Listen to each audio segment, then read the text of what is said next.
Welcome back to Belfield on Broadway. It's always nice to see a new show, and a show packed full of big stars and big performances and great energy as well.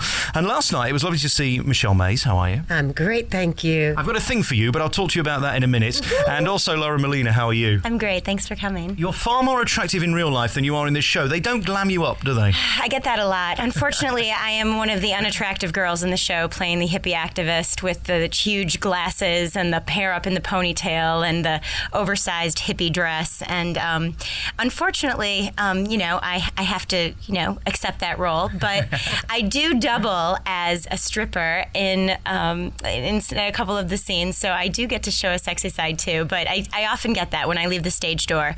You're so much prettier in person, and I'm like, am I Clark Kent with what I put on the glasses and I take them off and I'm a different person? But what's great about both of you is you get to shine in this show, as all the performers do, really. It's incredibly high energy, and I fell in love with you, particularly with your part, because you're warm and just so natural at it. You were born to do this, weren't you? Oh, bless your heart, baby. Thank you so much. Yeah, I love the show. I've been with it for quite a long time, since 2005, so it has become my baby kind of sort of thing. But I love my role. Justice gets to start off kind of scary. You're not quite sure where she's coming from, and she's got a great arc because you end up liking her at the end. So it works out really well, and it's such a great cast. So I'm having a blast. The first thing that I noticed about this show is the demographic of people who are coming. You're pulling in people 30 years younger than every other show on Broadway that I've seen, which is so nice because it is very middle-class theatre, and most of the shows are aimed at older people. This is certainly not. Well, absolutely. I mean, I think we fulfill a niche in Broadway that has never really been tapped into before. I mean, sure, there's the Mamma Mia audience, but with 80s rock music, there's such a resurgence of that now on the radio, too. So you're getting a lot younger audience, and the energy is sort of like a rock concert, even though we have a great story, a great, a well-written comedic story, dialogue written by Chris Lorenzo. But the music really draws people in, and there's audiences that sing along, and it's really funny. We also offer drinks to the audience members, so there's that kind of a dynamic too. So I found that irritating. I was telling you before the interview, why do they need to interrupt my performance, ask me if I want a Coca-Cola? Well, maybe you had a Coke is a bad choice. Perhaps if you had a vodka, but that would have been better. But you're talking about younger people. We're getting people who have never been to the theater before, never been to Broadway before, and we're also getting older people who the 80s were their era, and that was the music they know. So we are getting actually a long and a wide gap of people who are included, young and old. So it's pretty exciting. You can see some white-haired folks just rocking out sometime when you look out into the audience. How does it feel when the spotlight's on you and you know this is your big number and we're all paying attention? Is that a nice feeling? Oh, it's a wonderful feeling, and it's a great part of the show. It's a little scary because there are two other numbers right before it that are like gangbusters, high energy, zappa, zoopa, zippy, and then things kind of quiet down, and then we do my part. And I always hear people coughing and choking, and I'm thinking, oh.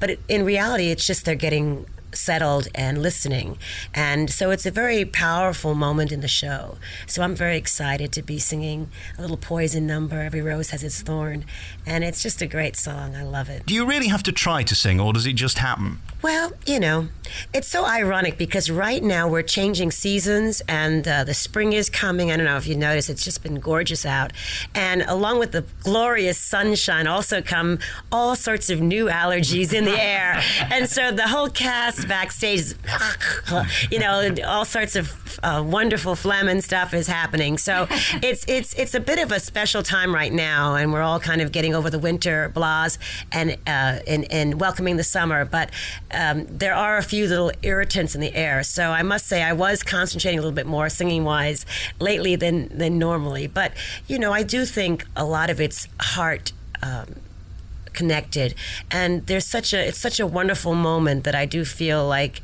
I'm singing from my heart, and so I guess it just does come sort of naturally. And what you've got, Lauren, is that thing where you raise eyebrows. We see you come on and we just think you're another blonde, pretty actress that does the job. And then you open your mouth and you've got this incredible rock voice that just blows people away. Were you born singing? Well, I was, but I never actually thought that I would be a Broadway performer when I was growing up. I came from a household where my dad was a principal bassist with the Detroit Symphony, and my mother is a dancer. And so, arts came very naturally to me, and I play a bunch of instruments. I write my own music.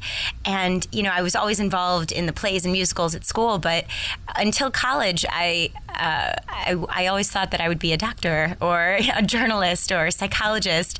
And then I found that studying, theater was what I wanted to do. And some incredible doors have been opened for me on Broadway. And going from my last gig, which was Sweeney Todd, and into Rock of Ages, I couldn't be more blessed with a versatile range of roles. But I love the fact that I get to belt out Pat Benatar, and it's exhilarating. You become a rock star with these audiences cheering, and it's nothing like real traditional musical theater or the typical Broadway show. So yeah, I don't know. Michele, tell us about the story, because this is basically an excuse to cram in every great big song from the 80s. But what's it about? Well, the story basically is boy meets girl.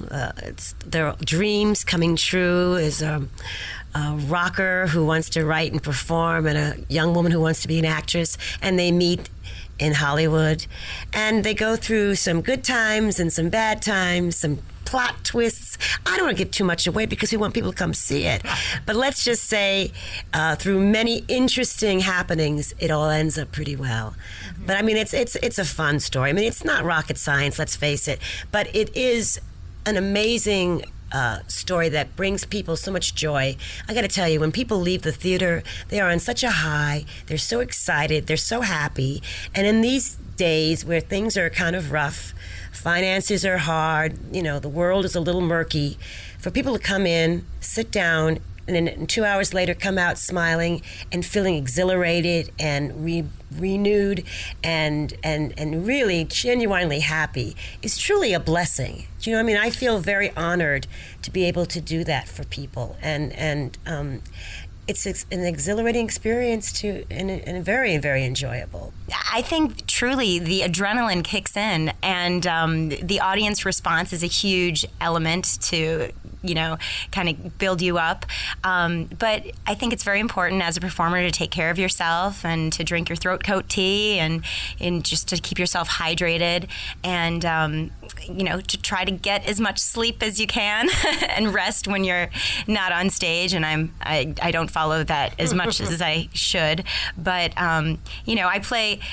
I play a hippie activist. So the B storyline of Rock of Ages is that there are these German developers that want to come in and tear down the Sunset Strip of all of these gritty rock clubs and strip clubs, and put in your Foot Locker and your strip mall.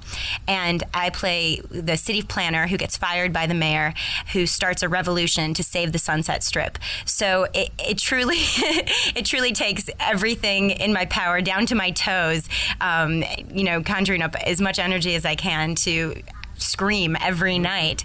And I always come off stage and ask Maisie if I did okay singing We're Not Gonna Take It. You alluded to this earlier, and I've saved it to the end. We do get to see you in a delicious form, as we do 4 or 5 actresses in this play. This is a man's play. I know a lot of people think that musical theatre's for girls, but you get rewarded if you're a man taking a lady to see this show, if you know what I'm saying. Absolutely. Well, I play in a couple scenes. I freelance as a stripper in the Venus Club, where Maisie actually plays the mama, Justice Charlier, where she runs the club.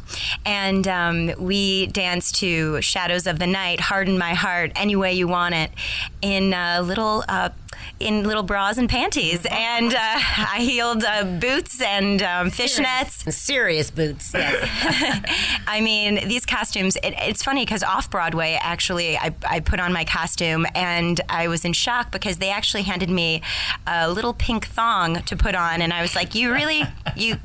You want me to wear this on stage? Okay. And then I did it off Broadway. And then on when we transferred to Broadway, they actually thought the pink thong was a little too revealing, so they gave me a little fuller coverage panty, so it was less distracting, I think. Congratulations to both of you. I think you're fantastic in this, and in your own way, you both steal the show. And it's interesting because you're not a lead in the sense that you're not the two characters that fall in love, but that's often the way with these big shows where they put in big personalities who can only do these type of roles. So thank you very much for talking to me. Thank you so much. Thank you. Great talking to you.